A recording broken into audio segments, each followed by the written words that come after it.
Comenzamos a esta primera edición de Radio Análisis. Son exactamente las 9 de la mañana con 39 minutos de este día lunes 4 de agosto del año 2025. En el contexto del lanzamiento de la 19ª edición de la campaña Cuidado, el machismo mata, este martes 5 de agosto, es decir, mañana, la Red Chilena contra la Violencia hacia las Mujeres, en su trayectoria de 35 años por la promoción de vidas libres de violencia, presentará el dossier informativo Violencia contra Mujeres en Chile 2024-2025, actividad que se va a llevar a cabo acá en Sala Máster de Radio Universidad de Chile y que, por cierto, tendrá la conducción de nuestra compañera Tania González. Bueno, para profundizar o para adelantar lo que vamos a vivir mañana acá en nuestra sala, está con nosotros acá en estudio la integrante de la Red Chilena contra la Violencia hacia las Mujeres, Priscila González, a quien le damos la bienvenida. Priscila, ¿cómo le va? Buenos días, muchas gracias por estar con nosotros. Buen día, muchas gracias a la Radio Universidad de Chile por siempre acogernos de buena manera. Sí, no, gracias a ustedes también por todo el trabajo que realizan y preguntarte en primer lugar para quienes a lo mejor, porque independiente de que esta campaña ya tiene 19 años de vida, la red 35 años de trayectoria, puede que haya personas que no estén muy familiarizadas con el trabajo que hacen en la red y precisamente con lo que aborda este dossier que ustedes periódicamente publican. Cuéntanos un poco en qué consiste este trabajo y también cómo va de la mano con la labor que ustedes realizan en la red. Uh-huh.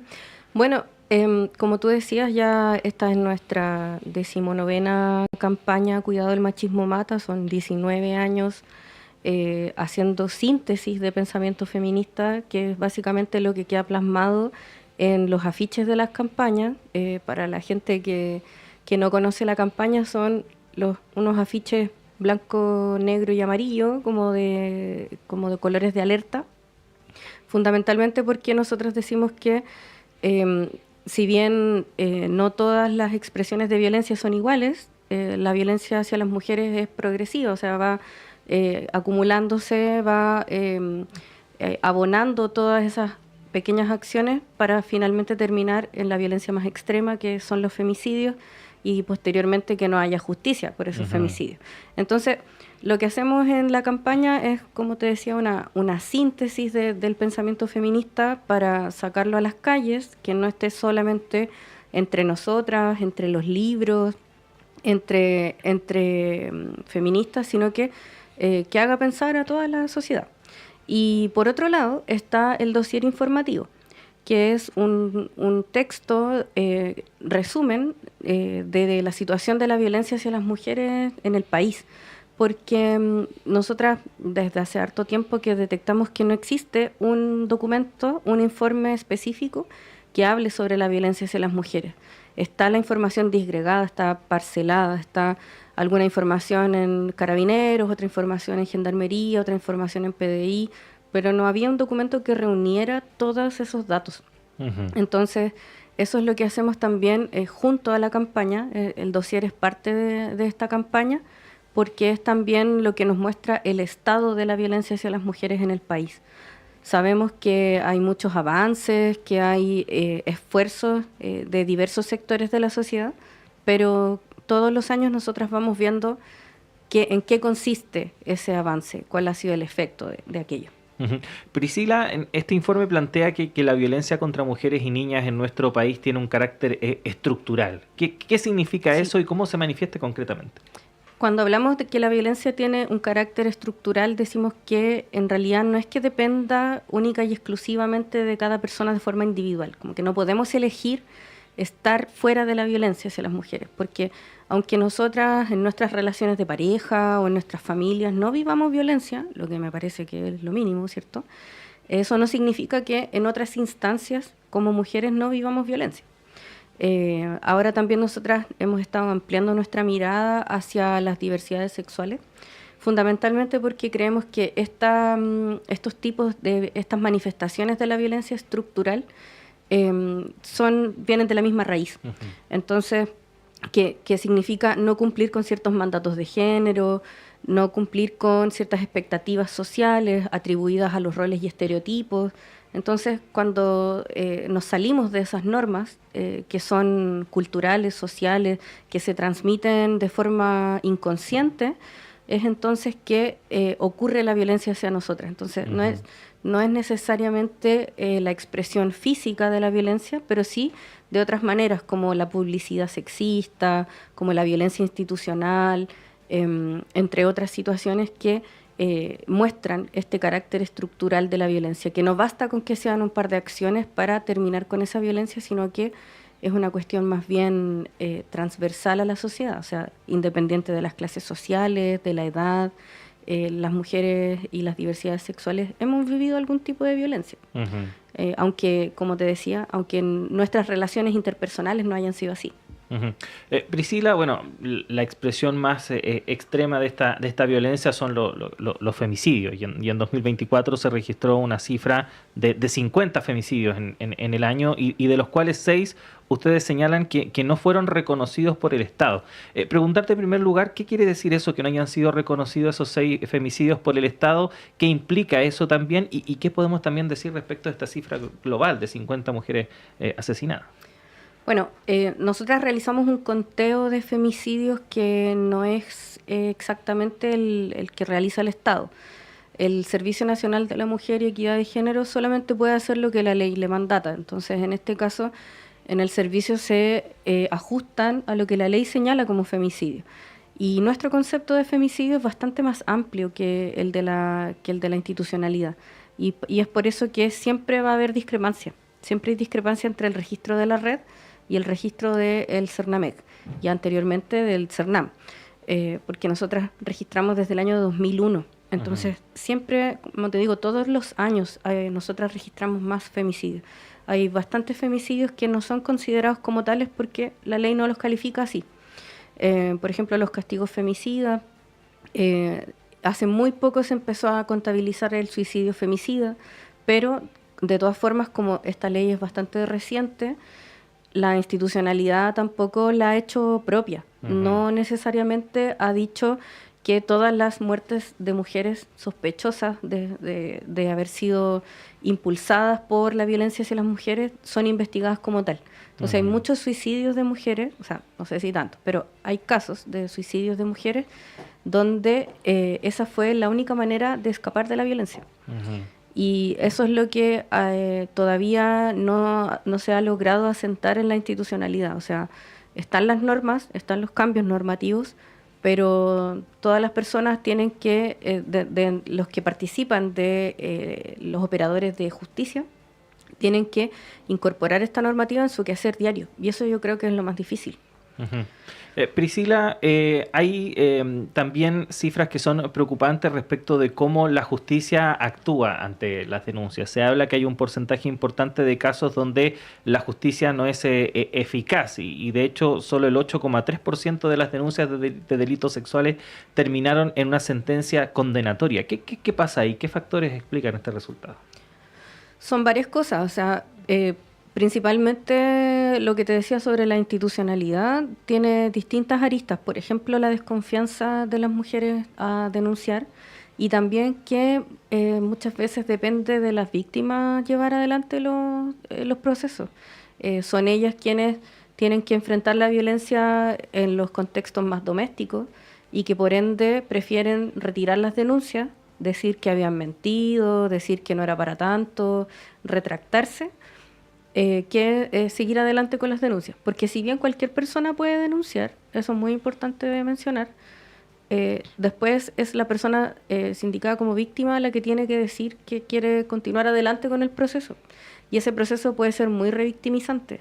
Contarle una y otra vez a distintas personas qué fue lo que te pasó, estar enfrentada, como te decía, a la violencia más doméstica dentro del hogar, y también muchas veces que existen revinculaciones judiciales.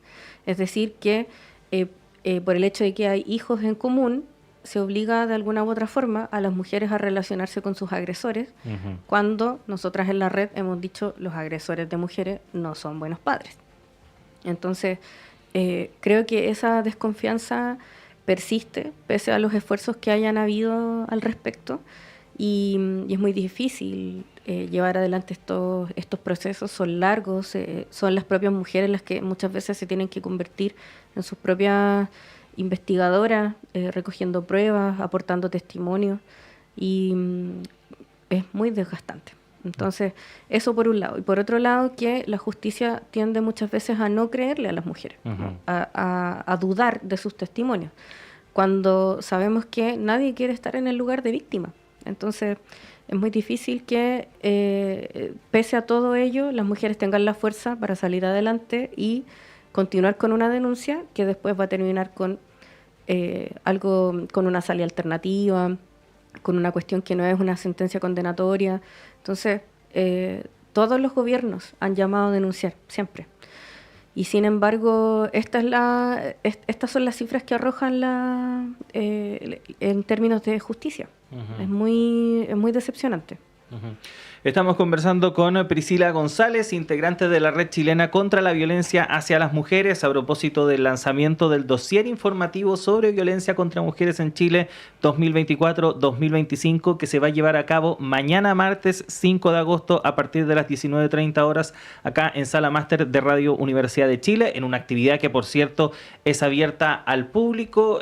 Nos quedan un montón de temas que abordar, que precisamente toca este informe, pero no se preocupe porque esto es solo un adelanto, lo que estamos haciendo acá con Priscila. Mañana usted podrá profundizar en todos los detalles que tiene este dossier en esta presentación que se va a llevar a cabo y que va a ser transmitida también por las plataformas de Radio Universidad de Chile y también el Facebook de la Red Chilena contra la Violencia hacia las Mujeres. Priscila, nos quedan un par de minutos, pero para que le contemos también a nuestros auditores y auditoras qué vamos a ver mañana precisamente acá en Sala Máster en la presentación de este dossier. Sí, hay varias invitadas. Mónica Maureira, que es representante de Chile ante el MESECVI, la experta de Chile ante el mecanismo de seguimiento de la Convención Belém do Pará.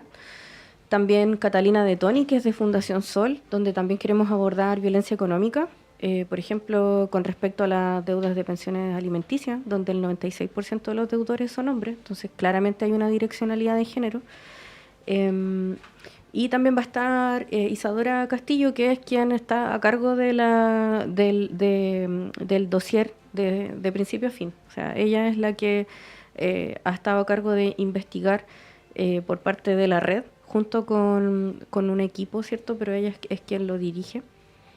Así es que vamos a estar conversando acerca de eso, también aspectos más territoriales, aspectos más de caracterización de víctimas y de victimarios, también las distintas manifestaciones de la violencia, hablar también sobre la violencia institucional, sobre derechos sexuales y reproductivos, que es algo que también en la red hemos sido bien persistentes en mostrar, en exigir. Hay muchos obstáculos, por ejemplo, para la aplicación de la ley de interrupción voluntaria del embarazo. Vamos a ver cómo esto se subsana con el nuevo reglamento, si es que es así o no. Así es que son varias reflexiones que nosotras vamos a poner encima de la mesa y que queremos discutir con nuestras invitadas y compartirles a las auditores de esta radio.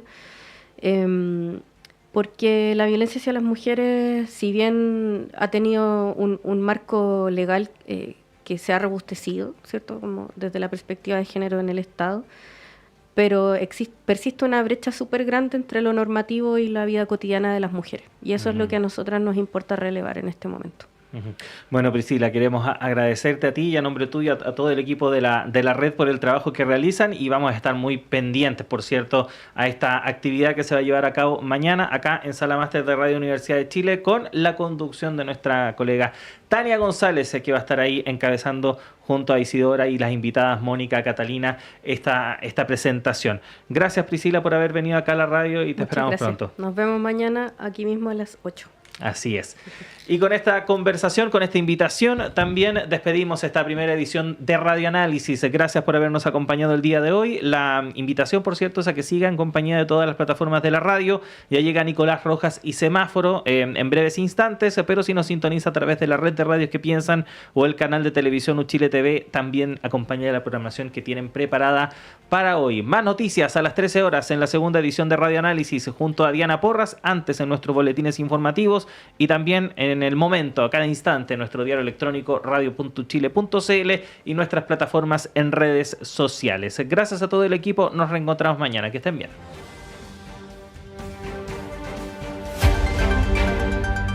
El Departamento de Prensa de Radio Universidad de Chile presentó primera edición de Radioanálisis, lo más relevante de cada jornada informativa con noticias, comentarios, análisis y entrevistas en una transmisión en línea con las radios que piensan.